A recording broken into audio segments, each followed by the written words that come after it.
Bienvenidos a Lecturas de Marxismo. Soy Pablo Bernardo Hernández Jaime. Hoy leemos el viejo prólogo para el Anti-Düring, un texto escrito en 1878 cuando su autor Friedrich Engels contaba con 58 años de edad. El texto es famoso no solo por tratarse de una versión alterna al prólogo que se encuentra en el famoso libro Anti-Düring, sino que es particularmente relevante por tratar temas sobre dialéctica. Dicho esto, comenzamos. Dice Friedrich Engels: el presente trabajo no es, ni mucho menos, fruto de ningún impulso interior. Lejos de eso, mi amigo Liebknecht puede atestiguar cuánto esfuerzo le costó convencerme de la necesidad de analizar críticamente la novísima teoría socialista del señor Düring. Una vez resuelto a ello, no tenía más remedio que investigar esta teoría, que se expone a sí misma como el último fruto práctico de un nuevo sistema filosófico, analizando por consiguiente, en relación con este sistema, el sistema mismo. Me vi pues obligado a seguir al señor Düring por aquellos anchos campos en los que trata de todas las cosas posibles y de unas cuantas más. Y así surgió toda una serie de artículos que vieron la luz en Vorwärts de Leipzig desde comienzos del año 1877 y que se recogen ordenados en este volumen. Dos circunstancias deben excusar el que la crítica de un sistema tan insignificante, pese a toda su jactancia, adopte unas proporciones tan grandes, impuestas por el tema.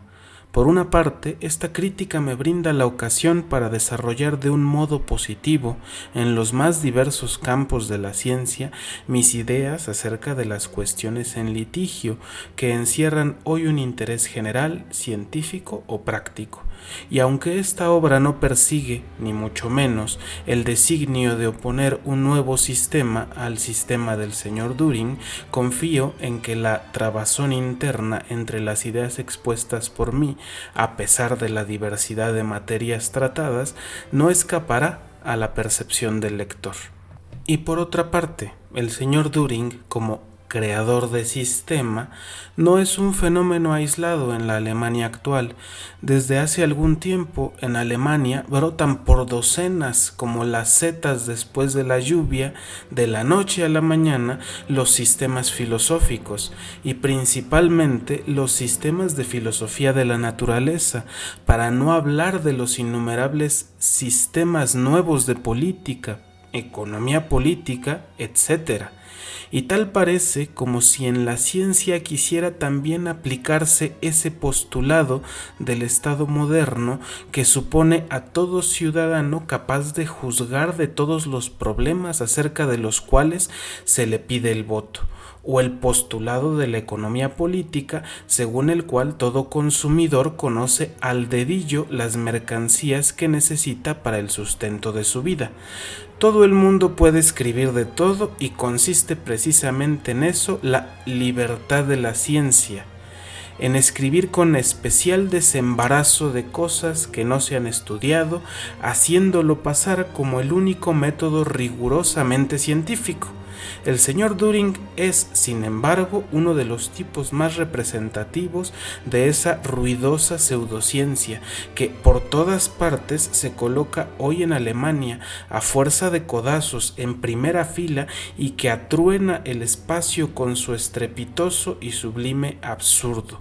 Ruido de latón en poesía, en filosofía, en economía política, en historia. Sublime absurdo en la cátedra y en la tribuna. Ruido de latón por todas partes. Sublime absurdo que se arroga una gran superioridad y profundidad de pensamiento, a diferencia del simple, trivial y vulgar ruido de latón de otros pueblos. Es el producto más característico y más abundante de la industria intelectual alemana, barato pero malo. ni más ni menos que los demás artículos alemanes, solo que desgraciadamente no fue representado conjuntamente con estos últimos en Filadelfia. Hasta el socialismo alemán, sobre todo desde que el señor Düring dio el buen ejemplo, ha hecho últimamente grandes progresos en este arte del sublime absurdo. El que en la práctica el movimiento socialdemócrata se deje influir tampoco por el confusionismo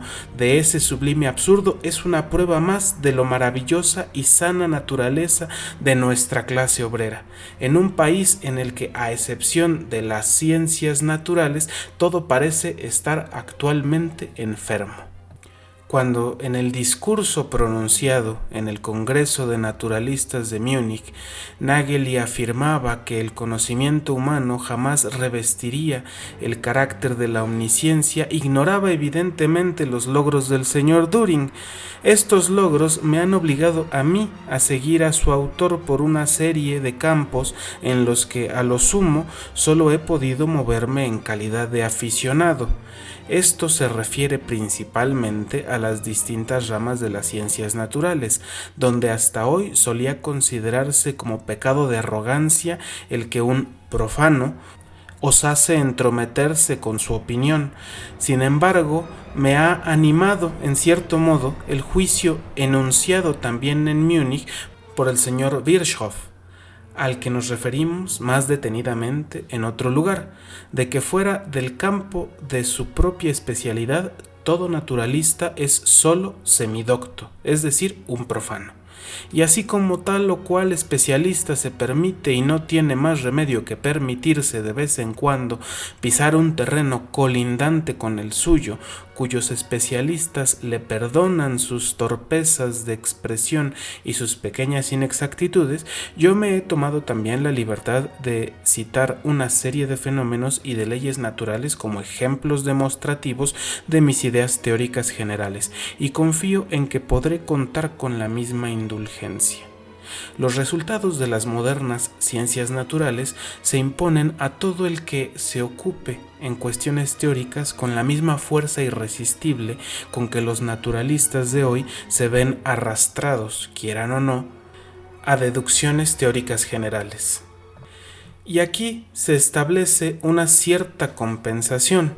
pues si los teóricos son semidoctos en el campo de las ciencias naturales, por su parte los naturalistas de hoy día no lo son menos en el terreno teórico, en el terreno de lo que hasta aquí ha venido calificándose como filosofía. La investigación empírica de la naturaleza ha acumulado una masa tan enorme de material positivo de conocimiento que la necesidad de ordenarlo sistemáticamente y por su trabazón interna en cada campo de investigación es algo sencillamente irrefutable, y no menos irrefutable es la necesidad de establecer la debida trabazón entre los distintos campos de conocimiento. Pero con esto las ciencias naturales entran en el campo teórico donde fallan los métodos empíricos y donde solo el pensamiento teórico puede prestar un servicio.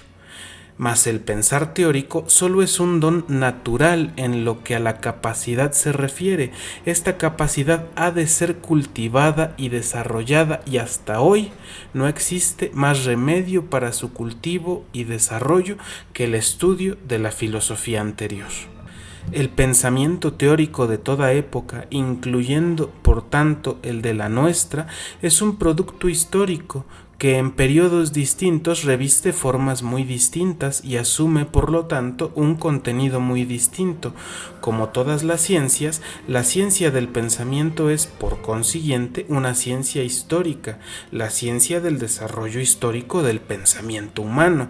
y esto tiene también su importancia en lo que afecta a la aplicación práctica del pensamiento a los campos empíricos, porque primeramente, la teoría de las leyes del pensamiento no es ni mucho menos una verdad eterna, establecida de una vez para siempre, como se lo imagina el espíritu del filisteo en cuanto oye la palabra lógica. La misma lógica formal sigue siendo objeto de enconados debates desde Aristóteles hasta nuestros días, y por lo que a la dialéctica se refiere, hasta hoy solo ha sido investigada detenidamente por dos pensadores, por Aristóteles y por Hegel.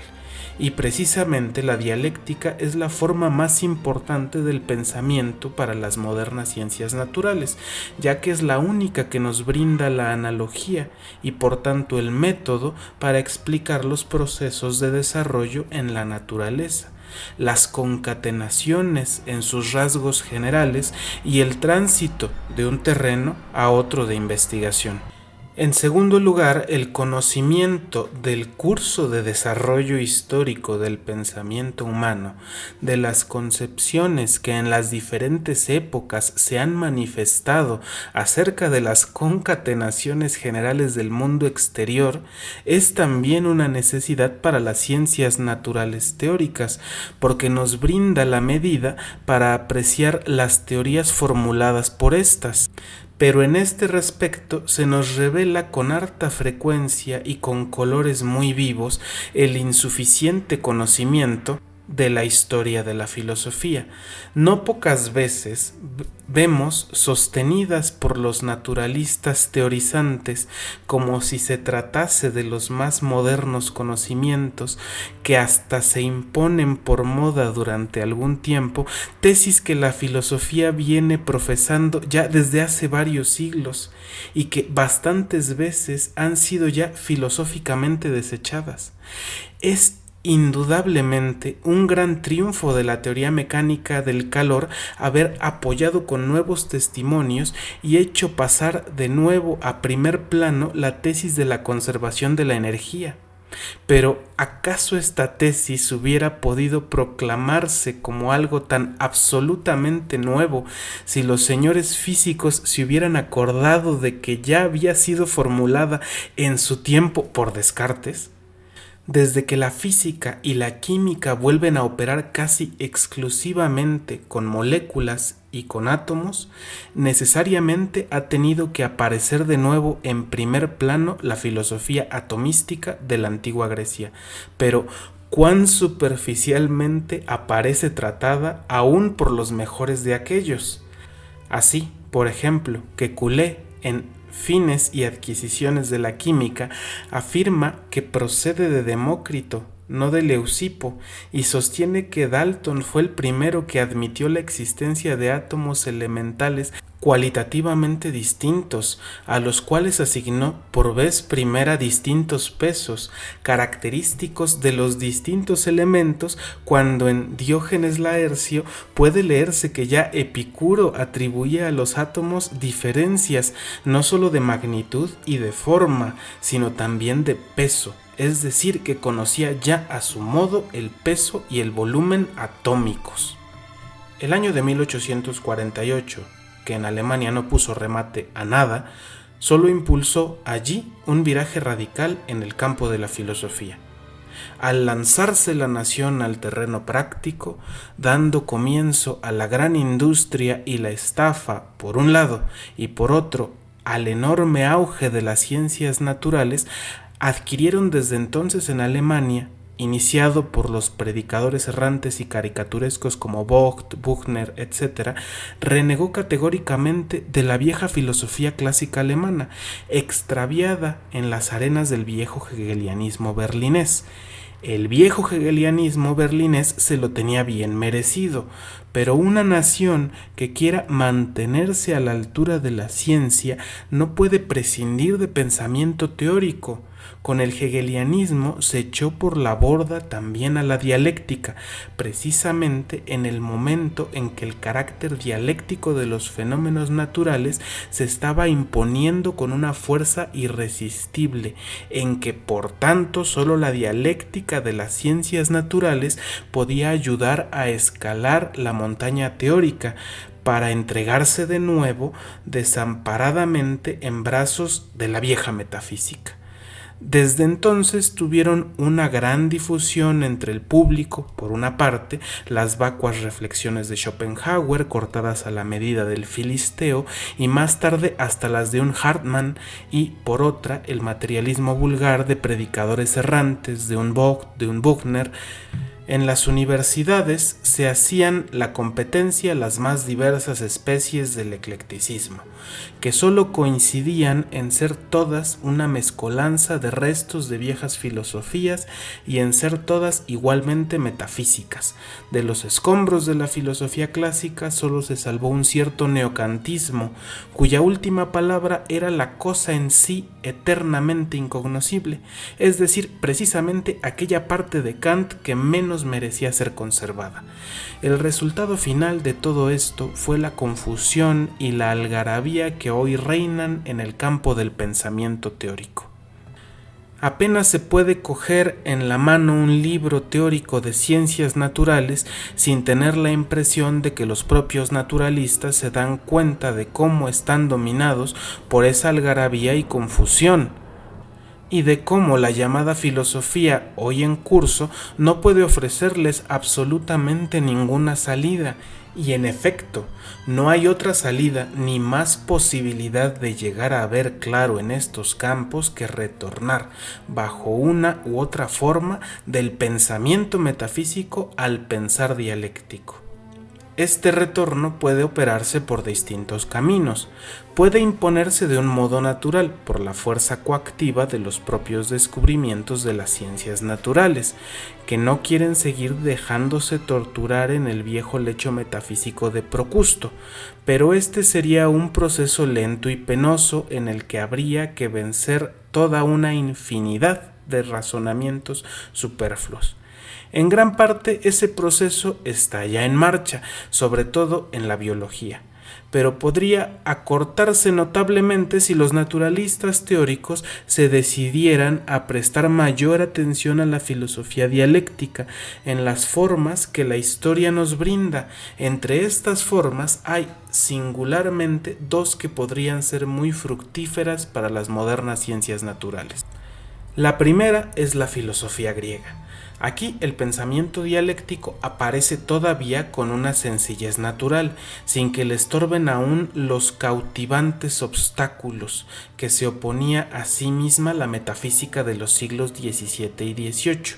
Bacon y Locke en Inglaterra, Wolff en Alemania, y con los que se obstruía el camino que había de llevarla de la comprensión de los detalles a la comprensión del conjunto, a concebir las concatenaciones generales. En los griegos, precisamente por no haber avanzado todavía hasta la desintegración y el análisis de la naturaleza, ésta se enfoca todavía como un todo, en sus rasgos generales. La trabazón general de los fenómenos naturales no se comprueba en detalle, sino que es para los griegos el resultado de la contemplación inmediata. Aquí es donde estriba la insuficiencia de la filosofía griega, la que hizo que más tarde hubiese de ceder el paso a otras concepciones, pero es aquí a la vez donde radica su superioridad respecto a todos sus posteriores adversarios metafísicos. Si la metafísica tenía razón contra los griegos en el detalle, en cambio estos tenían razón contra la metafísica en el conjunto.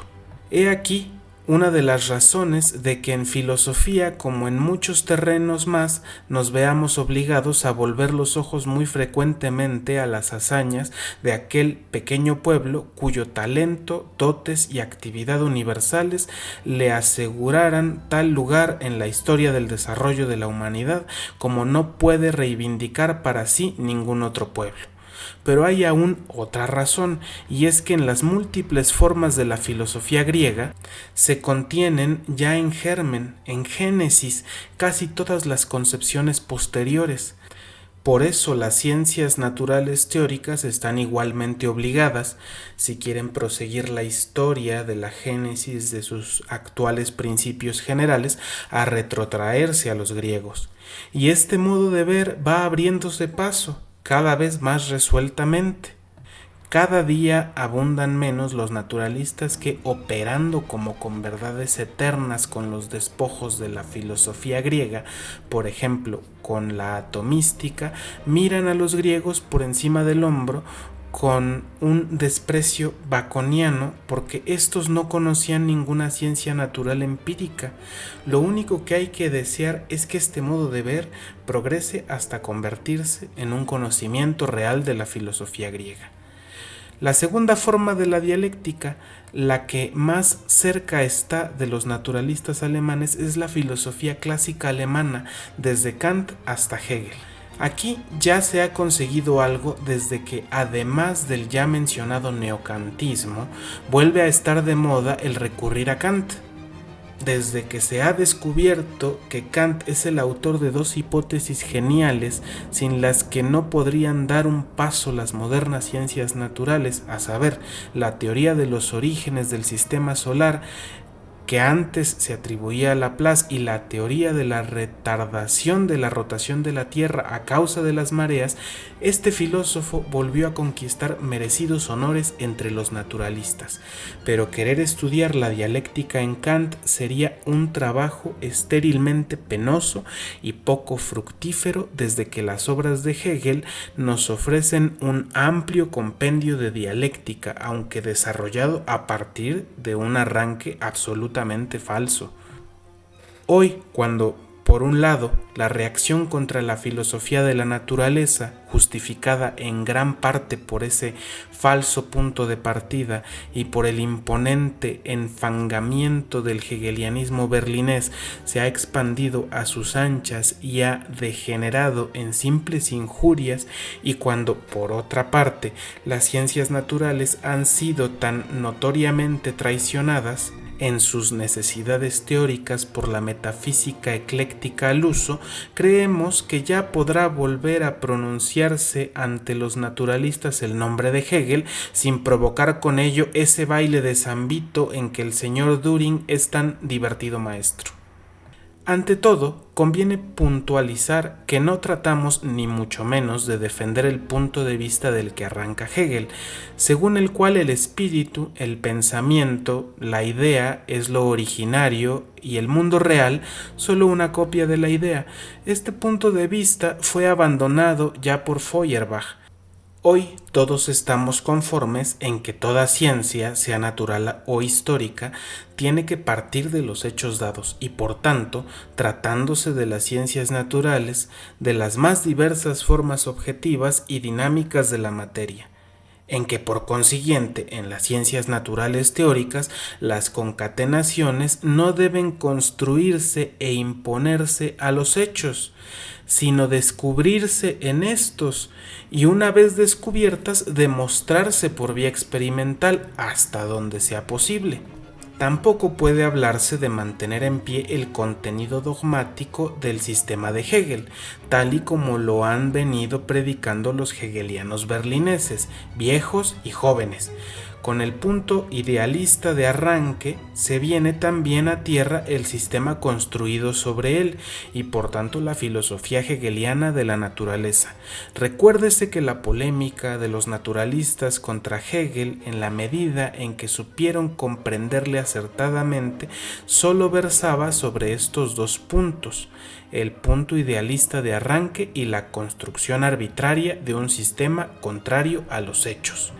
Descontando todo esto, queda todavía la dialéctica hegeliana. Frente a los gruñones petulantes y mediocres epígonos que hoy ponen cátedra en la Alemania culta, corresponde a Marx el mérito de haber sido el primero en poner nuevamente de relieve el olvidado método dialéctico, su entronque con la dialéctica hegeliana y las diferencias que le separan de esta, y el haber aplicado a la par en su El Capital este método a los hechos de una ciencia empírica, la economía política.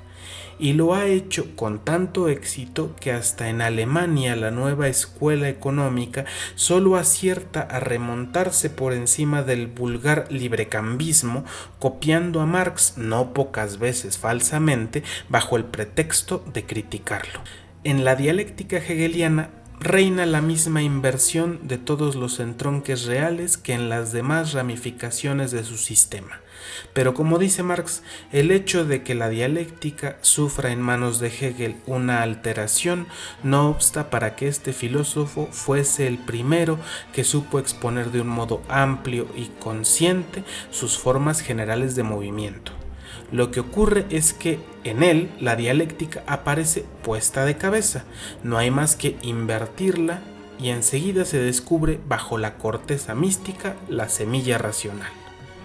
Pero en las propias ciencias naturales nos encontramos no pocas veces con teorías en las que las relaciones reales aparecen colocadas patas arriba, en que las imágenes reflejadas se toman por la forma original, y es, por tanto, necesario invertirlas. Con frecuencia esas teorías se entronizan durante largo tiempo. Así aconteció, por ejemplo, con el calor, en el que durante casi 2 siglos enteros se veía una misteriosa materia especial y no una forma dinámica de la materia corriente. Solo la teoría mecánica del calor vino a colocar las cosas en su sitio.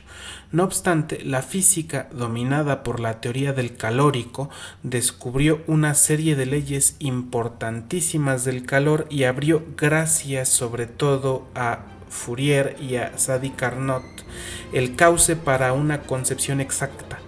concepción que no tuvo más que invertir y traducir a su lenguaje las leyes descubiertas por su predecesora.